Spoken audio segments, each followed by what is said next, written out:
ya mencionó el doctor Roa, mi nombre es Christian Swain y yo les voy a hablar hoy de Clinical Documentation Improvement, una carrera alternativa.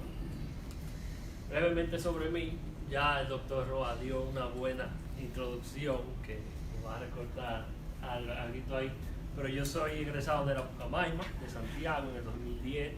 Llego en el 2011 a Nueva York con los mismos planes que tenemos la mayoría de hacer la reválida de nuestro título médico, pero como a veces pasa en la vida, los planes cambian. Entonces para mí cambiaron cuando yo descubrí la carrera de Clinical Documentation Specialist, una carrera muy interesante, con muchas oportunidades, y ya tengo 4 años ejerciendo esta carrera. Entonces hoy vamos a hablar de varios temas. Vamos a hablar de la importancia y el impacto que tiene la documentación en el sistema de salud de los Estados Unidos. Vamos a hablar del sistema de pagos a nivel de los hospitales y cómo está involucrada la documentación dentro de ese sistema. Entonces entraremos en lo que es en sí la profesión de Clinical Documentation Specialist, cómo se crea, qué habilidades y qué conocimientos debe poseer la persona que ejerce esta profesión, y también cuál es su función principal. Digo, tenemos un caso clínico para que tengan una mejor idea de qué es lo que se hace en el día a día como CDI Specialist, también le decimos Clinical Documentation Improvement, CDI. Luego entonces vamos a discutir algunas cosas de las que yo creo que son las ventajas de una carrera como CDI Specialist, cómo empezar en la carrera de CDI, y al final entonces lo vamos a dejar para aclarar cualquier duda o pregunta que tengan. Bien, entonces la documentación es bien importante. En realidad, una buena documentación nos va a ayudar primeramente a reflejar correctamente el cuadro clínico de nuestros pacientes, la severidad de su condición, el riesgo de mortalidad y la calidad del tratamiento que se le dio al paciente en el hospital. También a través de la documentación vamos a ayudar a justificar la necesidad de admitir a ese paciente al hospital y evitar que el seguro, que es el encargado de hacer el pago de la mayoría de esos servicios, nos niegue ese caso. Ya luego que tenemos todo eso en orden, entonces a través de la buena documentación vamos a asegurar el pago correcto por los servicios ofrecidos. Pero ¿qué pasa? El proceso no termina ahí. La documentación nos va a proveer a nosotros con una información que va a ser reflejada en unos reportes que se hacen públicos, tanto de los doctores por individual como de los hospitales en sí. Estos reportes son prácticamente como notas de evaluación, por así decirlo, donde se refleja lo que es la calidad del servicio que ofrece el hospital y la calidad del servicio que ofrecen los doctores por individual. La documentación también ayuda a nuestros pacientes. Obviamente, estamos en medicina, nos hicimos médicos para ayudar a nuestros pacientes. Entonces, a través de una buena documentación, vamos a poder reconocer apropiadamente los diagnósticos. Vamos a tener una mejor comunicación entre los doctores que tratan al paciente, ya sea a corto plazo o a largo plazo. Y muy importante también, la documentación nos va a dar información sobre el estado de salud de una población. Vamos a poder determinar qué condiciones son más prevalentes, qué complicaciones se ven más, qué recursos utiliza más esa población. Y entonces a través de eso podemos determinar qué iniciativas nosotros podemos tomar para mejorar la calidad de la salud de nuestros pacientes y el tratamiento y hacer mejor uso de esos recursos.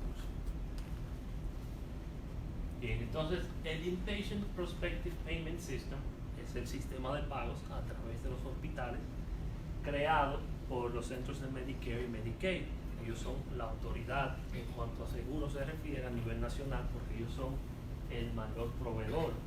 Entonces ellos establecen el sistema y los otros seguros, las otras compañías de seguros, adoptan o el mismo sistema o usan un sistema derivado. Entonces el sistema funciona de la siguiente manera: la documentación del paciente, de su tratamiento en el hospital, va a ser traducida a unos códigos. Esos códigos a través, entonces usando un encoder, un sistema de codificación, nos va a formular un Diagnosis Related Group, o DRG, como también se conoce. Ese DRG va a traer consigo varias propiedades. Las más importantes que vamos a tener nos va a dar la cantidad de días que ese paciente tiene permitido estar bajo tratamiento en el hospital. Nos va a indicar la severidad de la condición del paciente, el riesgo de mortalidad, la intensidad de los recursos que se utilizaron para tratar a ese paciente, y utilizando ese último valor junto con otros factores independientes de cada hospital, entonces se va a calcular lo que es el pago por los servicios que va a obtener el hospital por el tratamiento que le dio al paciente. Entonces, ¿qué pasa? En el 2007 las cosas comienzan a cambiar un poco.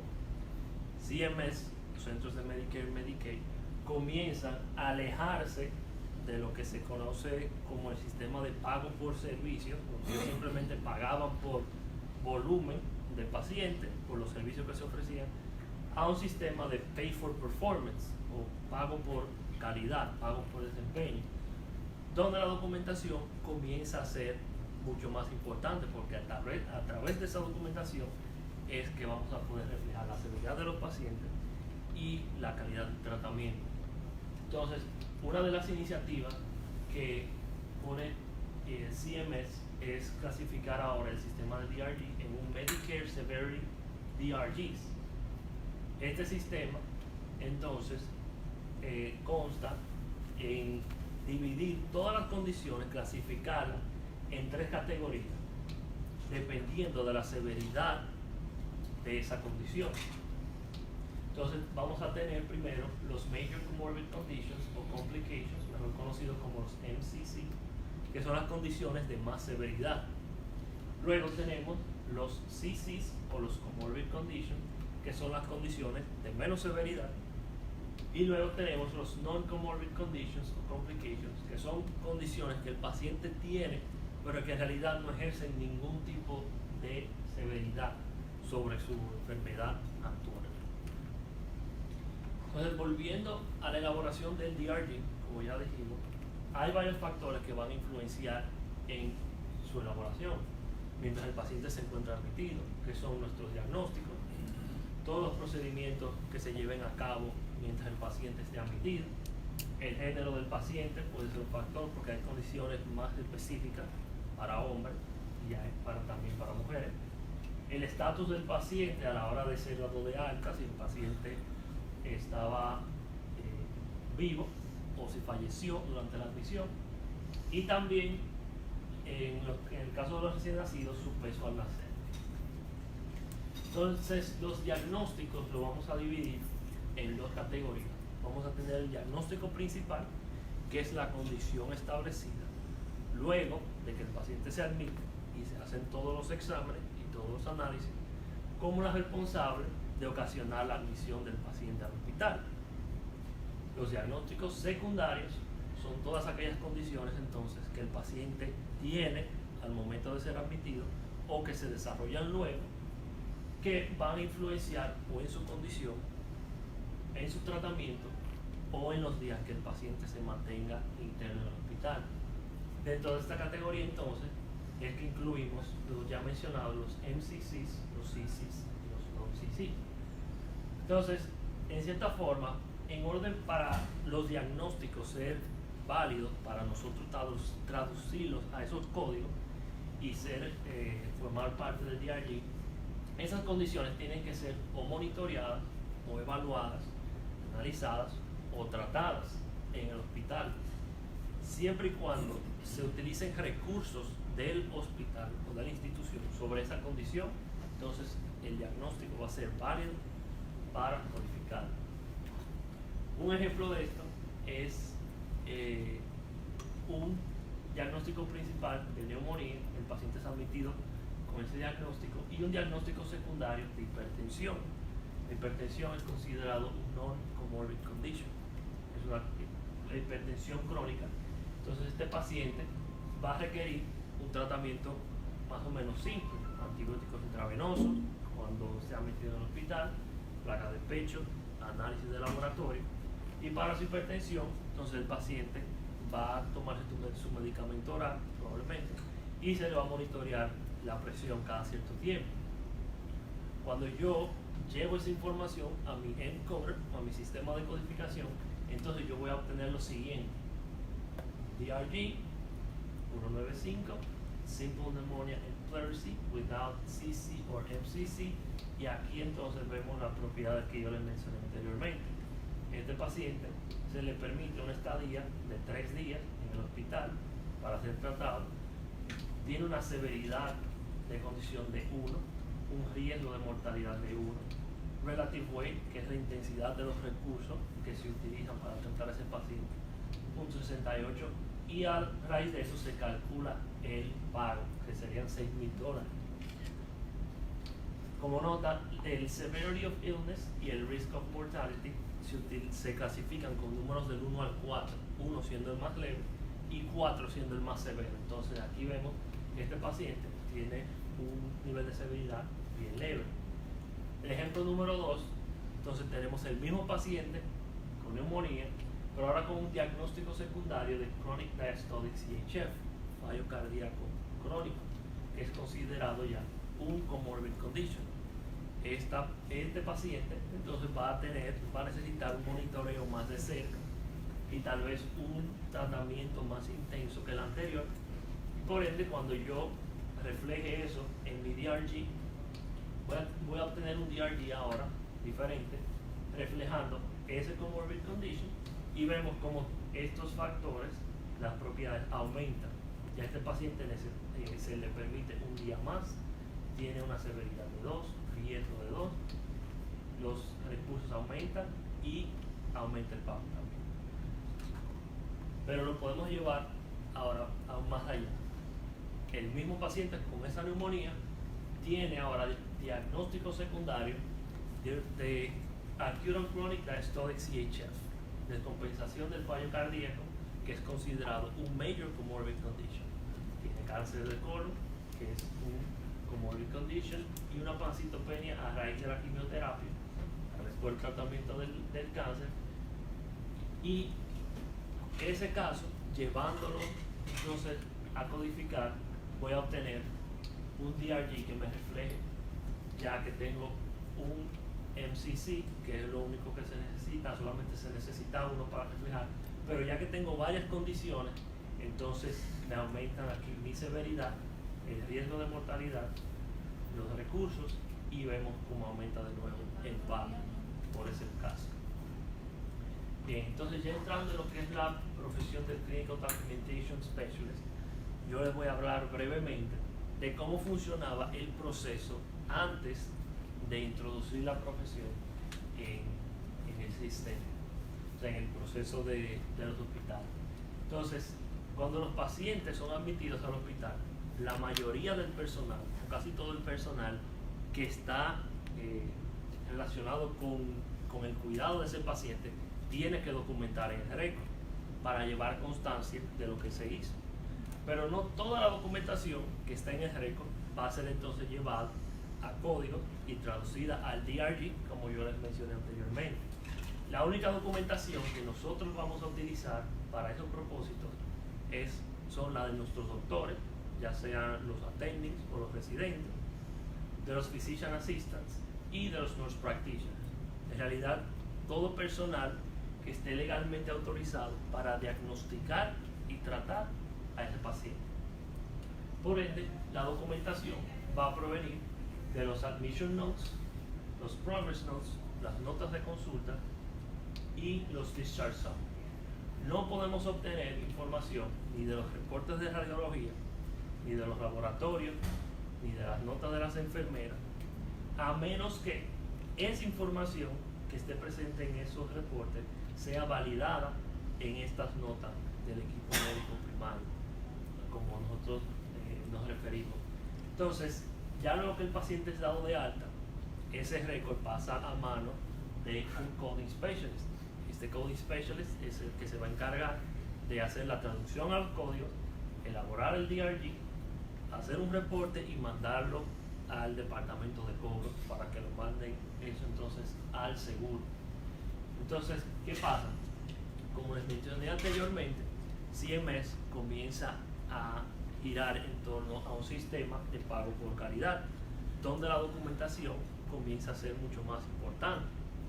Por ende, surge la necesidad de una profesión o de un profesional, en realidad, que pueda interpretar clínicamente ese récord médico, que posea los conocimientos de documentación y de coding, para así poder ayudar a este equipo aquí primario a documentar con los mejores términos, documentar correctamente, para que cuando el récord llegue a mano del coding specialist, entonces pueda ser traducido a los códigos más específicos y que el DRG pueda entonces reflejar correctamente el cuadro clínico del paciente. Entonces ahí es que surge la profesión de CDI Specialist como una persona que ayuda a mejorar la comunicación entre estos dos profesionales a través de la documentación. Entonces, el CDI Specialist debe poseer conocimientos, obviamente, de clínica sobre el diagnóstico y tratamiento de condiciones, enfermedades. Debe tener conocimientos básicos de coding y de las mejores reglas de documentación. El CDI Specialist también debe ser una persona que tenga buenas habilidades de comunicación, porque va a estar en contacto tanto con los doctores, con los coders y con los otros departamentos del hospital. También debe ser una persona organizada, que tenga conocimientos básicos de computadora, específicamente de récord médico electrónico. Y muy importante, que sea una persona que tenga la habilidad y la iniciativa de mantenerse actualizado con los cambios de la profesión. El rol principal del CDI Specialist es entonces revisar los récords médicos en busca de deficiencias en la documentación y buscar aclarar estas deficiencias a través de lo que se conoce como un query. El query es el término en inglés que en español significa pregunta. Se va a hacer mientras el paciente se encuentra todavía admitido en el hospital. También el CDI Specialist está a cargo de colaborar con los diferentes departamentos del hospital, con el equipo médico y con las otras personas que están ayudando a tratar a ese paciente para asegurar una buena documentación. Al mismo tiempo, el CDI Specialist entonces va a proveer educación sobre las mejores prácticas de documentación y coding al personal del hospital que lo requiera. Entonces el query, como ya le mencioné, es una pregunta, pero en este caso es una pregunta bien elaborada que la vamos a hacer mientras el paciente esté admitido todavía en el hospital bajo tratamiento, para aprovechar que el doctor o el equipo médico que esté tratando al paciente tenga el caso más fresco en su mente y así evitar que ocurran errores luego de que el paciente se le dé de alta y se le puede escapar algún detalle. El query se puede hacer de manera verbal. Es preferible hacer una interacción cara a cara con los doctores para brindar esa educación, pero por cuestiones de tiempo lo hacemos preferiblemente de manera escrita, ya sea por los récords médicos electrónicos o por email, o los hospitales que tienen todavía récords en papel, entonces se deja la nota en el récord médico. Entonces el query va a poseer los indicadores clínicos del récord en cuestión, ¿verdad? Entonces se le va a hacer una pregunta, se le va a pedir al doctor que haga una interpretación clínica o que provea el diagnóstico correspondiente que vaya acorde con esos indicadores. Nosotros como CDI Specialist no podemos decirle directamente al doctor qué es lo que nosotros queremos que él documente. Nosotros tenemos que tratar de dejarlo abierto a su interpretación. Sí podemos darle opciones a ellos para que ellos documenten, pero siempre dejando una opción abierta para que ellos, si no están de acuerdo, entonces indiquen lo que ellos mejor piensen. El query tampoco puede incluir información que sea de otras admisiones del mismo paciente. Toda la información tiene que venir del récord que estemos revisando en este momento. Entonces, ¿cuándo vamos a poner un query? Vamos a poner un query cuando tengamos documentación que sea conflictiva, imprecisa, incompleta, ilegible, ambigua o inconsistente en base a las reglas de código. También si tenemos, como ya mencioné, una documentación en la que tengamos indicadores clínicos pero que no estén relacionados directamente con un diagnóstico o un diagnóstico que pueda ser documentado más específico. También vamos a poner un query cuando necesitemos validar un diagnóstico que se encuentre fuera de la documentación del equipo médico primario, como les mencioné anteriormente. Si es, por ejemplo, un diagnóstico que se encuentra en la nota de las enfermeras y queremos ser capaces de capturarlos en el coding porque va a tener un impacto en el DRG, entonces le vamos a preguntar a ese doctor, le vamos a poner un query para que por favor valide ese diagnóstico y lo incluya en sus notas. También vamos a poner un query cuando no estemos claros si una condición está presente a la hora del paciente ser admitido. Esto es bien importante porque CMS y los seguros no van a pagar por condiciones que el paciente desarrolla mientras se encuentra en el hospital. Incluso pueden multar al hospital por eso. Ahora, sí hay condiciones que se vienen desarrollando cuando el paciente es admitido, pero no se capturan en la documentación hasta varios días después. Entonces queremos ser capaces de aclarar esas dudas de la documentación y definir que sí estaba presente a la hora del paciente ser admitido. Algunos ejemplos de lenguaje no específico que se utiliza muy comúnmente en los hospitales. Tenemos, por ejemplo, Hospital Acquired Pneumonia, es un término muy común. En el mundo de coding preferimos entonces utilizar un término más específico como neumonía a raíz de pseudomonas. Queremos hacer el enlace de la neumonía con el organismo que más probablemente la está causando. En este caso, si tenemos ese diagnóstico de neumonía a raíz de pseudomonas como un diagnóstico primario, entonces eso nos va a dar un DRG más alto. En el caso de los diagnósticos sobre interpretación de laboratorios como low sodium, por ejemplo, esos términos no nos llevan a ningún lado. Es considerado un non-comorbid condition, pero si utilizamos el término hiponatremia, ese término es considerado ya ese diagnóstico es considerado un comorbid condition y va a tener impacto en la severidad y en nuestro diario. CHF es muy común en el mundo de coding.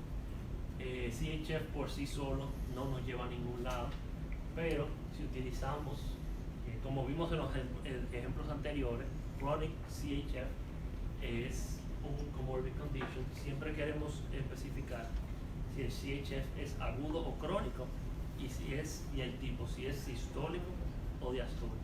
Entonces vemos como un acute on chronic, diastolic, systolic CHF bien documentado nos lleva a un MCC, un major comorbid condition. También los insufficiencies, como chronic renal insufficiency, podemos especificarlos aún mejor como chronic kidney disease y el grado stage 3, por ejemplo. Tenemos ese caso, entonces ese nos daría un CC, un comorbid condition. Bien, entonces vamos a ver un caso clínico ahora como ejemplo para que ustedes vean cómo utilizamos los conocimientos clínicos y de CDI y coding para evaluar un récord médico. Entonces este paciente es un paciente de 43 años de edad, masculino, que presenta la emergencia con varios días de debilidad extrema, fiebre, escalofrío, dolor de pecho pleurítico, tos productiva y dificultad para orinar. El paciente tiene unos signos vitales de 80, una presión arterial de 80 sobre 50, una frecuencia cardíaca de 130, respiraciones de 26, temperaturas de 104.3 y el paciente es admitido a la unidad de cuidados intensivos. En los laboratorios vemos que el paciente tiene unos glóbulos blancos de 21.000, BANS de 15%, un ácido láctico de 4.2. Vemos en la placa del pecho un infiltrado en el lóbulo inferior izquierdo. Los cultivos dan positivo para tanto cultivos de orina como de sangre, para bacteria y coli. Y el paciente se empieza el tratamiento con antibióticos intravenosos y fluidos intravenosos. Entonces, el attending nos documenta, en ese caso, los diagnósticos de admisión, urinary tract infection, E. coli bacteremia y lung infiltrate. Cuando yo llevo esa información, ahora utilizando mis conocimientos de coding, entonces yo voy a obtener el siguiente DRG. DRG 690, kidney and urinary tract infections without an MCC. Vemos las propiedades aquí, vemos cómo este paciente tiene 3 días y medio que se le permite estar en el hospital, severidad de 1, riesgo de mortalidad de 1, relative weight 0.79 y el reimbursement de 6.800. Entonces, ahora, yo sabiendo cuáles son los términos correctos que se tienen que utilizar para reflejar correctamente los casos a un DRG más específico, voy a buscar indicadores clínicos aquí que me llamen la atención.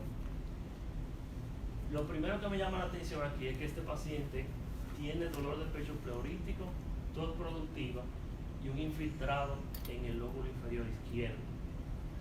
Eso me da indicación a mí de que el paciente tiene una neumonía, pero no está documentada la neumonía. Está poniendo unos chelitos por ahí. Sí. Tiene fiebre, exacto. Sí, exacto. Entonces, otra cosa que me llama la atención es que ya el paciente tiene una infección confirmada, que es el urinary tract infection, está documentado con los términos correctos. Tenemos una neumonía posible, que ya estamos pensando con esto. Pero aparte de eso, entonces ya tenemos 2 focos de infección y los siguientes indicadores. El paciente tiene debilidad extrema, está hipotenso, taquicárdico, taquipneico, con fiebre de 104, leucocitosis, pandemia, ácido láctico de 4.2, cultivo positivo, antibióticos de amplio espectro y fluidos intravenosos agresivos. Por aquí dijeron la respuesta. ¿Qué condición? El paciente tiene una sepsis. El paciente tiene una sepsis. Entonces ahora tengo neumonía y tengo sepsis. Entonces tengo 2 diagnósticos que son sumamente importantes, que yo no puedo codificar aquí porque no tengo el término sepsis y no tengo el término neumonía, que son los correctos para yo traducir. Entonces voy a elaborar mi query con esos indicadores para confirmar en realidad que el paciente tiene esos diagnósticos y pedirle al doctor que me documente con los términos correctos. Entonces mi query se va a ver de la siguiente manera. Dear Dr. Smith, to fully reflect the severity of illness of this admission, please provide the corresponding diagnosis or diagnoses for the following clinical indicators, findings, and treatment. Ahí entonces yo le incluyo los indicadores que resaltamos en el caso anterior y le doy varias opciones. Considerations include, but not limited to, sepsis with pneumonia, pneumonia without sepsis. Tal vez el doctor cree que el paciente tiene neumonía, pero tal vez no tiene sepsis, no sé. Other condition or explanation of findings, please specify. Si el doctor no está de acuerdo con esos 2 primeros, entonces que por favor me explique. Y unable to determine, le tengo que dar esa opción al doctor para que él me diga, mira, yo de verdad no entiendo lo que tú quieres, me estás preguntando. Entonces yo aquí le dejo mi firma y mi información de contacto en caso de que... Por suerte, en este caso, yo regreso al día siguiente y veo en el récord que el doctor entonces me documenta su respuesta. Él ahora documenta los diagnósticos de admisión respondiendo a mi query de sepsis, que en base a las reglas de coding va a pasar a ser mi diagnóstico primario, y neumonía, que pasa a ser diagnóstico secundario y es considerado un major comorbid condition. Cuando yo llevo esta información entonces a mi encoder, voy a obtener otro DRG, ahora reflejándome mucho mejor ese caso, un DRG 871, septicemia or severe sepsis with a major comorbid condition, y este paciente entonces ya tiene 6 días que se le permite estar en el hospital. Vemos como la severidad aumentó en comparación con el DRG que teníamos anteriormente. Los recursos aumentan y vemos entonces cómo el pago para ese caso sube a más del doble. 9,000 más. Simplemente por documentar correctamente con los términos. ¿Ok? ¿Preguntas, comentarios sobre ese caso? Estamos buscando los chelitos por ahí. Sí. Pero también lo mejor para el paciente, porque en 3 días sí es una sepsis. Exactamente. O sea, que al final el paciente se beneficia. Entonces, ganamos todo. Entonces, ya alejándonos de lo que es la parte técnica de CDI, hablemos de las que yo considero que son las ventajas de esta carrera.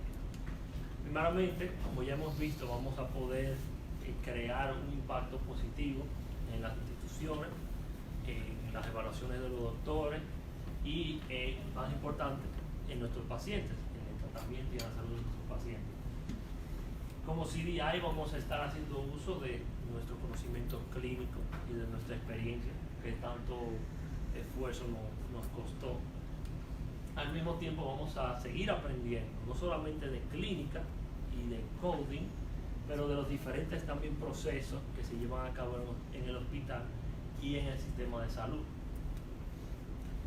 A través de CDI vamos a poder establecer muchas buenas relaciones profesionales, no solo con los doctores y con los otros departamentos del hospital, sino también con los otros colegas que trabajan en coding y en CDI, que son una comunidad bien extensa a nivel nacional incluso, donde todo el mundo se apoya y busca información para mantenerse actualizado.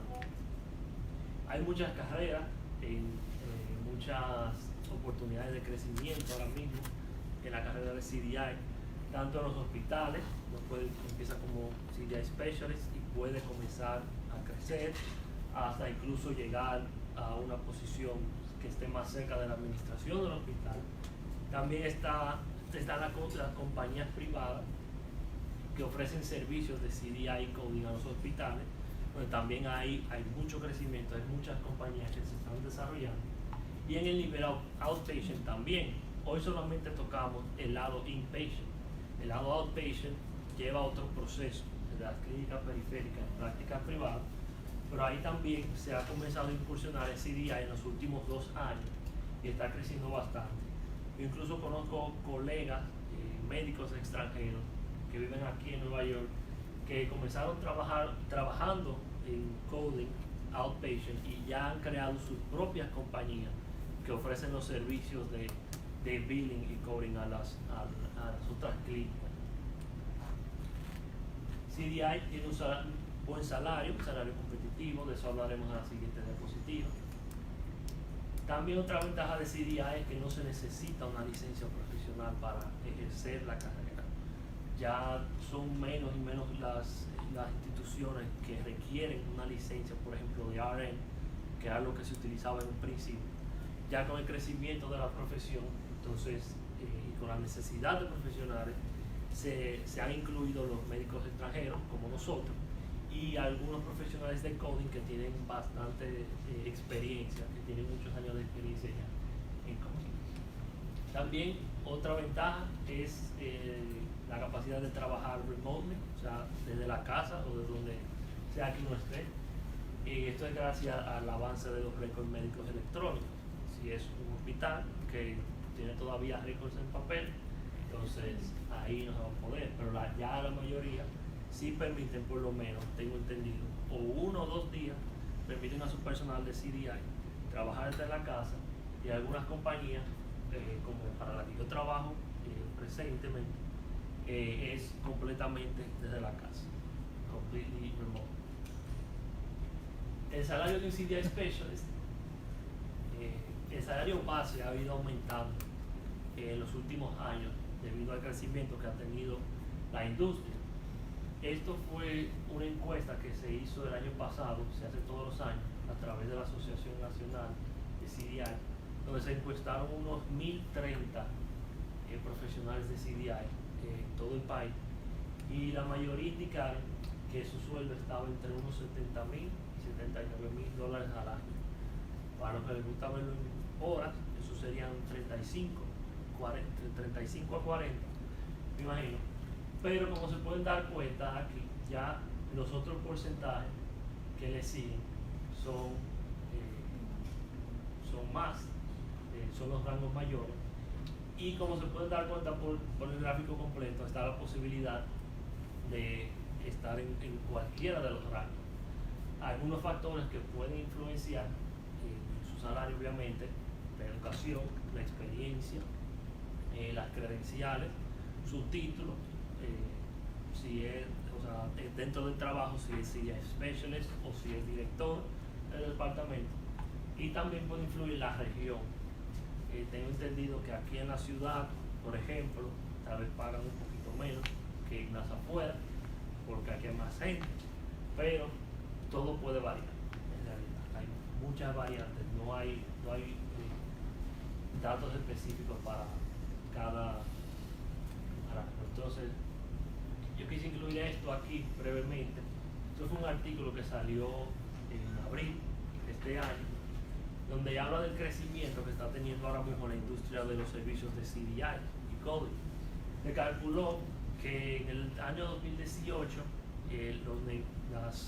las compañías que ofrecen estos servicios en total a nivel nacional estaban generando unos ingresos de 3.1 billones de dólares al año, y se espera que para el 2023 esa suma aumente a 4.5 billones. Es decir, que se espera que la industria continúe en crecimiento. ¿Cómo empezar en CDI? Y tenemos varias opciones para los que estén interesados. Tenemos primero las asociaciones profesionales. Estas son asociaciones que ofrecen cursos, ofrecen materiales para apoyar a la profesión de CDI. Hay varias, estas son las tres principales. La que yo considero que es más importante es esta, la Association of Clinical Documentation Improvement Specialists, o ACTIS, como se le dice, porque su enfoque principal es la carrera de CDI Specialist. Las otras asociaciones tienen más tiempo en el mercado, por eso su enfoque puede ser en otras áreas como coding, HIM y medical records.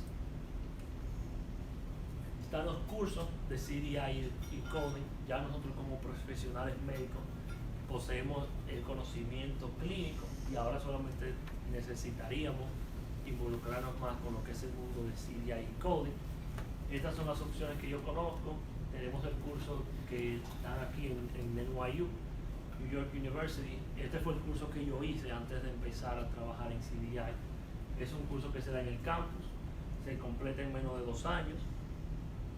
Tiene un buen horario, yo considero conveniente para las personas que trabajan tiempo completo, y tiene un costo total de $3,150. Ahora está esta opción que no estaba cuando yo empecé, tiene 2 años, es a través de la asociación ACTIS.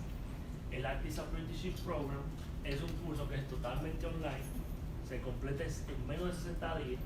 Como es de la asociación, tiene reconocimiento a nivel nacional, o sea que es mucho más importante, o sea, en cuanto a reconocimiento, va a tener más reconocimiento que el mismo de Wyoming, y tiene un costo de $295. O sea,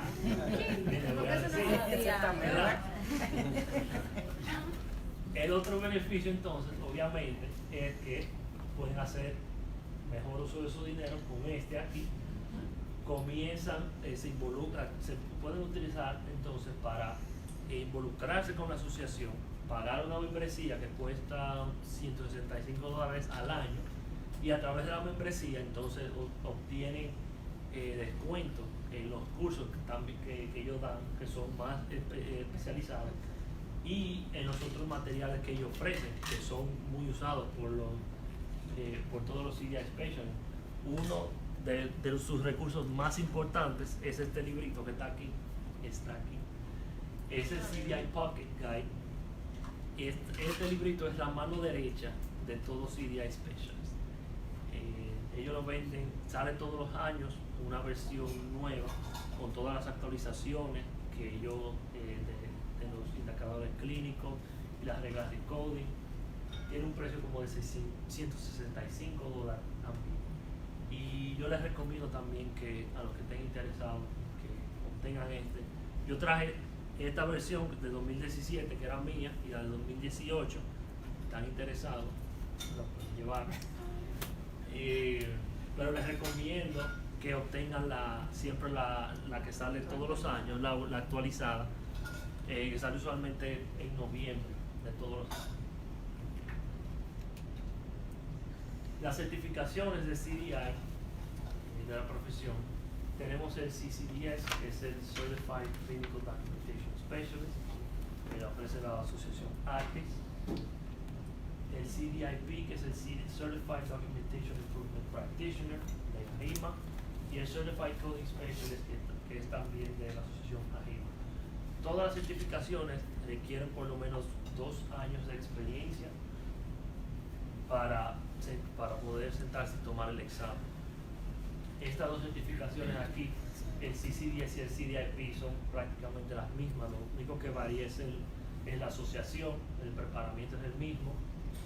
El CCS, el Certified Coding Specialist, es ya una certificación que necesita un preparamiento un poco más complejo porque va más a fondo con lo que es coding.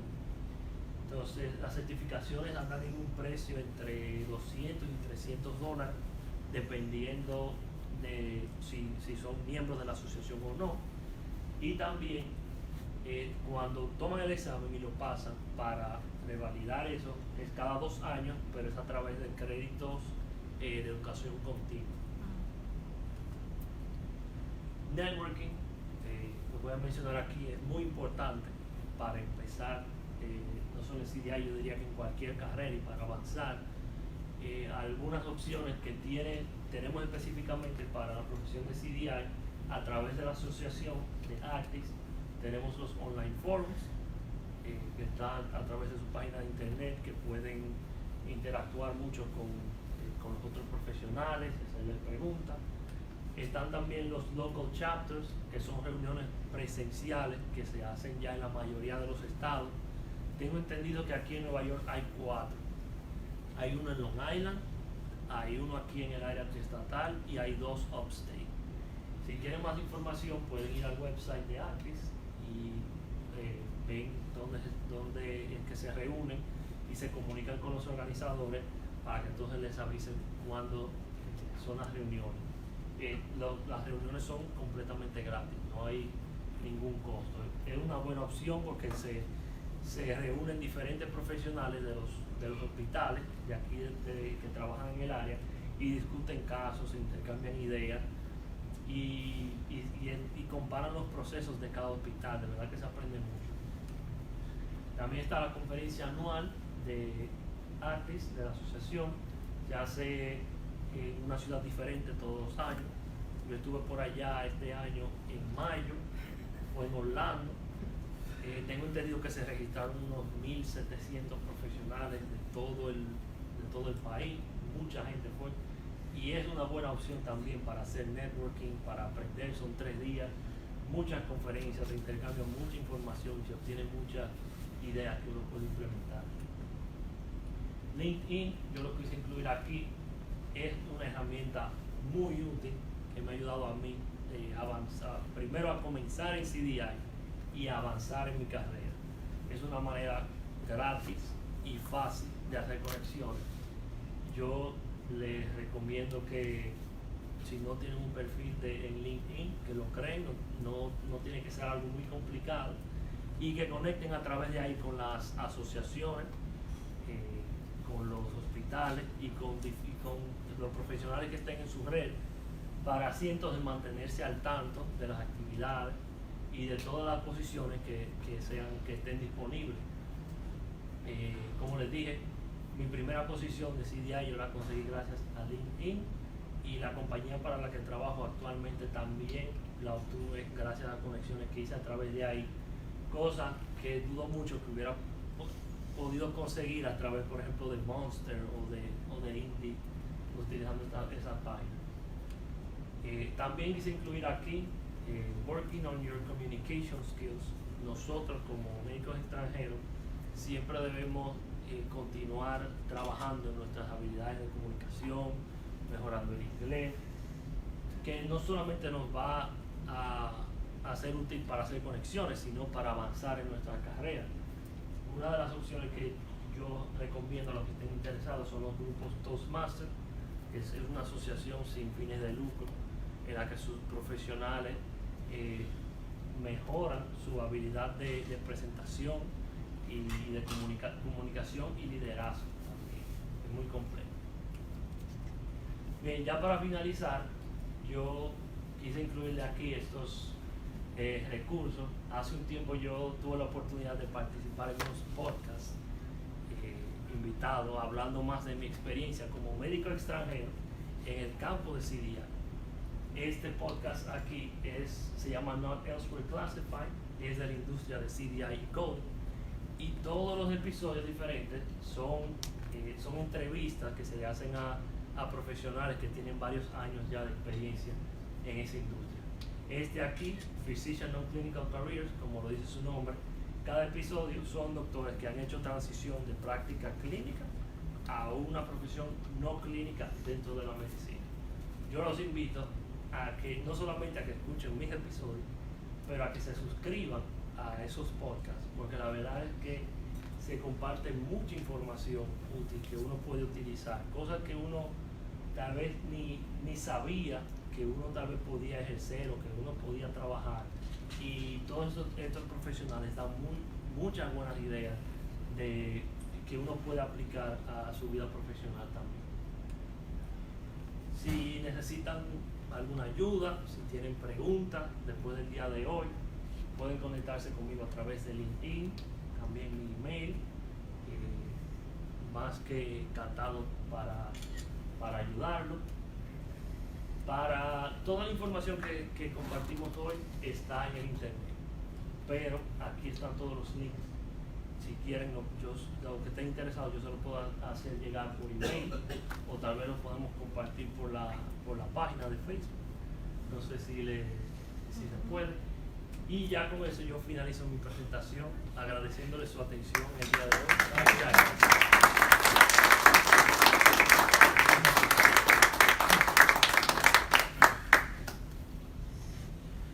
Estas son de las grandes oportunidades que se ofrecen a través de la Asociación Médica. Opciones para mantenerse en sus campos, haciendo cosas que se relacionan con lo que estudiaron y avanzar profesionalmente. Yo tengo unos días de vacaciones forzadas, porque si no lo tomaba lo perdía, y me quedé en casa. Pero cuando yo vi la invitación, yo dije, yo no puedo quedar en mi casa